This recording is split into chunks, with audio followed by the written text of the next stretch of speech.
Agora nós vamos falar sobre as outras causas de exclusão da ilicitude. Vem comigo.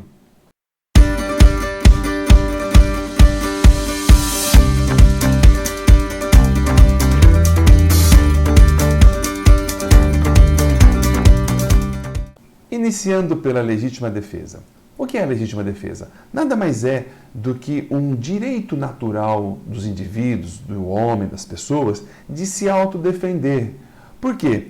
Porque é bem verdade que ao formar seus estados, e ao se constituir então Estado com povo, território e nação, os indivíduos assumem um pacto delegando ao Estado o direito de tutelar e de aplicar a justiça pela própria pessoa. No entanto, diante de um ataque, diante de uma agressão, é natural que as pessoas vão se defender, independentemente de estar ou não presente o Estado ali para protegê-la. Portanto, o artigo 25 do Código Penal, ele prevê essa possibilidade de autodefesa legal permitida pelo Estado. Diz assim o artigo 25, entende-se em legítima defesa quem, usando moderadamente dos meios necessários, repele injusta agressão atual ou iminente a direito seu ou de outrem.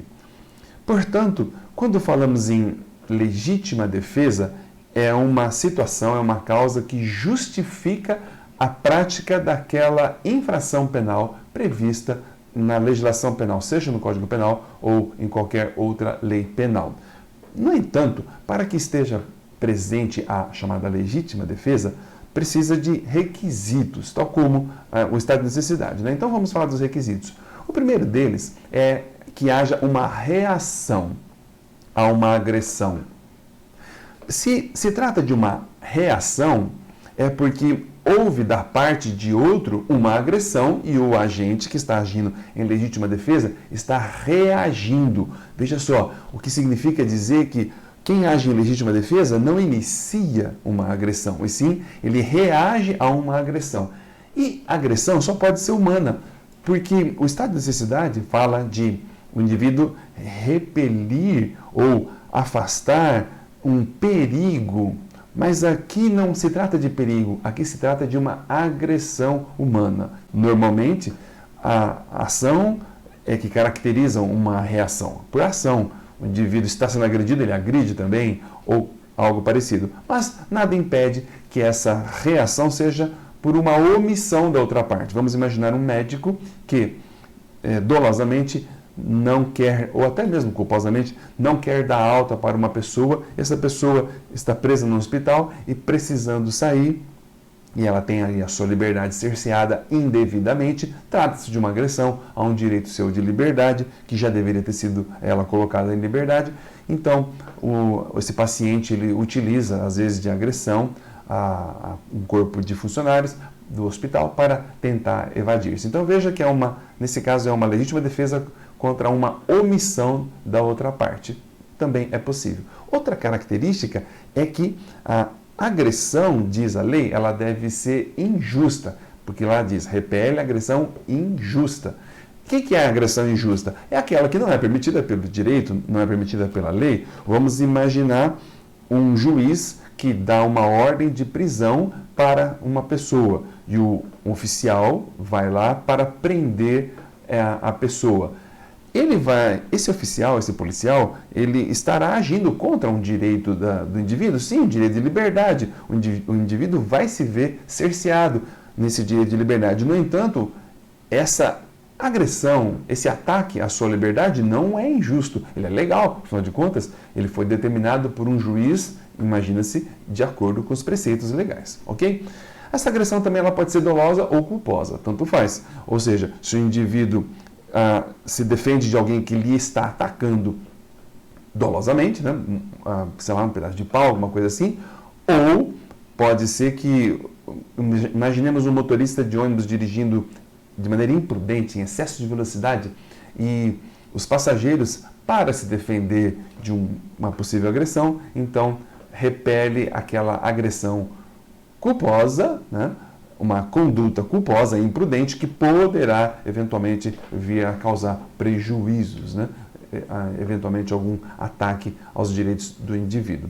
Outro requisito da legítima defesa é a agressão atual ou iminente. Veja que de maneira diferente do que dispôs o artigo 24, quando fala de um perigo atual, atual é aquela que está acontecendo. Imagine que A está andando na rua e aí vem um indivíduo B contra ele, lhe agredindo com uma pedra, com chutes. Então a agressão está acontecendo, a agressão atual, o agente pode repelir, pode se defender. E o que é a agressão iminente?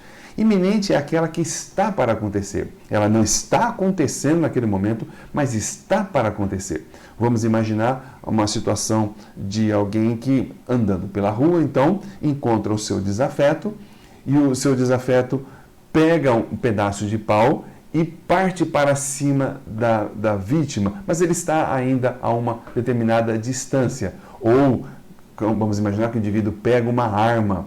E a hora que ele pega uma arma e vai se armar para poder agredir, atingir o outro, a vítima repele aquela agressão que está para acontecer. Veja, ela não está acontecendo a agressão naquele momento, porque o indivíduo está se preparando para atingir a vítima, mas ela está para acontecer. Portanto, é uma agressão iminente e a lei permite. O que não pode, o que a lei não admite de forma alguma, seja no estado de necessidade ou seja aqui na legítima defesa, é repelir a agressão futura. O que é agressão futura? É aquela que no interstício de tempo ela está para acontecer num período posterior e não naquele momento. Imagine que o indivíduo A encontra B na rua e B fala: eu vou te matar, eu vou pegar uma arma que está no carro e vou voltar aqui e vou te dar um tiro. Tudo bem, é uma agressão injusta, sim, mas ela está acontecendo? Não. Está prestes a acontecer? Também não, porque não é um momento imediato. Ela é futura, porque o indivíduo ainda vai ter que ir lá no carro, vai ter que pegar a arma dele, vai ter que retornar. Então, não pode o agente, só porque foi ameaçado de uma agressão futura, ele já repelir e sacar uma arma primeiro e atirar no indivíduo, alegando legítima defesa, falando: ah, mas ele falou que ia no carro dele buscar a arma. Tá? Então, a agressão futura não pode. O terceiro requisito da legítima defesa é agressão injusta a direito seu ou de outrem. O que é direito seu ou de outrem? Direito seu é o direito da própria vítima, quando a própria vítima está sendo agredida ou está prestes a ser agredida e ela repele a agressão usando moderadamente dos meios necessários. Protege um direito seu, seja integridade física, patrimônio, não importa, ou a vida, não importa. A honra, a honra é questionável porque até um certo grau admite-se o uso de violência física para a defesa da honra se ela for ponderada, né? Portanto, se o indivíduo ofende dizendo impropérios contra a vítima, bastante ofensivos, e a vítima desfere um tapa, um murro na pessoa, até certo grau pode-se imaginar uma legítima defesa da honra. Naturalmente, que se o indivíduo está ofendendo moralmente, não pode a vítima sacar de uma arma de fogo e atirar na vítima, alegando, né, estar defendendo a sua honra. Aí já estamos diante do excesso. Quando falamos direito seu de outrem, então, além do direito seu, pode-se também admitir a defesa de um direito de um terceiro, que é o que a lei diz, o outrem. O que é essa legítima defesa de um terceiro? Nada mais é do que A está vendo que B está prestes a ser atingido por C, ou está sendo atingido por C. Então, o A vai repelir uma agressão que está sendo praticada contra outra pessoa e não contra a própria pessoa do agente. A lei permite isso.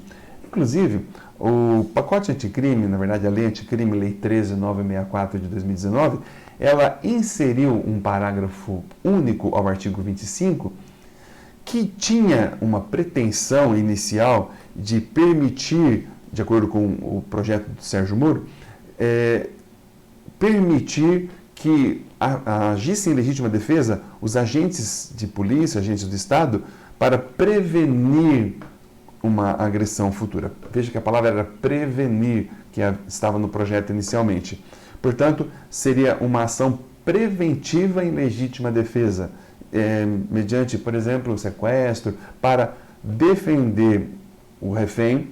Preventivamente previa-se essa possibilidade do parágrafo único inserir uma cláusula de legítima defesa preventiva. No entanto, essa modalidade, essa forma não passou pelo Congresso Nacional e o Congresso Nacional manteve o verbo repelir. Lá, o parágrafo único fala, então, observados os requisitos previstos no caput do artigo, considera-se também legítima defesa o agente de segurança pública que repele agressão ou risco de agressão à vítima mantida como refém. Então, quando ele utiliza a palavra repele, ele retornou aos preceitos do caput que nós falamos até agora, então não há nenhuma inovação no parágrafo único, continua sendo a mesma hipótese de repelir a agressão injusta, conforme nós estamos falando até agora.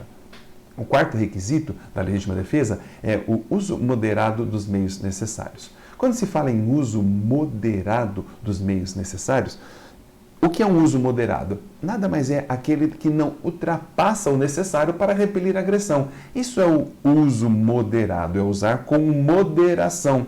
Portanto, se A está agredindo B com chutes, B pode também revidar com chutes. Mas quantos chutes? Aquela quantidade necessária para que o seu agressor pare. Então, se for necessário 1, 2, 10, depende o quanto tiver sendo ele agredido, ele poderá reagir. Mas no momento em que o seu agressor para a agressão, não pode o agente, a pretexto de agir em legítima defesa, continuar agredindo, porque ele passará ao excesso. Afinal de contas, já não é mais o uso moderado. E o que é um meio necessário? Meio necessário é aquele que está disponível ao agente de forma a causar o menor dano possível ao agressor. O menor dano. Portanto, imagine um indivíduo de alto grau de força, um indivíduo muito forte que vai agredir um indivíduo raquítico. E o indivíduo que está muito forte, que é muito forte, ele está vindo de mãos apenas abanando, né? Ou seja, sem armas. Aquele vítima raquítico, menorzinho, fraquinho, ele poderá repelir essa agressão utilizando às vezes de uma faca, utilizando de um pedaço de pau, porque é o meio que ele dispõe ali necessário para repelir aquela agressão. Isso será o meio necessário. Agora, imaginemos que ele tem ali uma barra de ferro para se defender e tem um revólver, e ele opta pelo revólver para agredir, possivelmente não será o meio necessário, ele estará agindo em excesso. Mas assim mesmo ainda pode ser que, dependendo, né, do grau de força, o tamanho do seu agressor, às vezes uma barra de ferro não seria o recurso necessário, porque ela seria ineficaz. Às vezes é necessário, então, que assim mesmo ele utilize de um revólver. Ou seja, gente, meio necessário é aquele que pode causar o menor dano possível ao agressor para que cesse aquela agressão injusta. E o quinto requisito: deve estar na mente do agente o propósito, ou seja, a intenção, a consciência de defender-se ou de defender o direito de um terceiro, que nada mais é do que aquele elemento subjetivo, elemento de ordem pessoal que mencionamos na primeira aula, que nós já falamos sobre as excludentes e sobre a ilicitude. Ou seja, quando um agente age em legítima defesa, ele deve saber que está agindo em legítima defesa. Para ele não pode estar apenas e tão somente agredindo. É preciso que ele saiba que está protegendo ou um direito seu ou um direito de terceiro. Podemos falar ainda de outros aspectos relacionados à legítima defesa.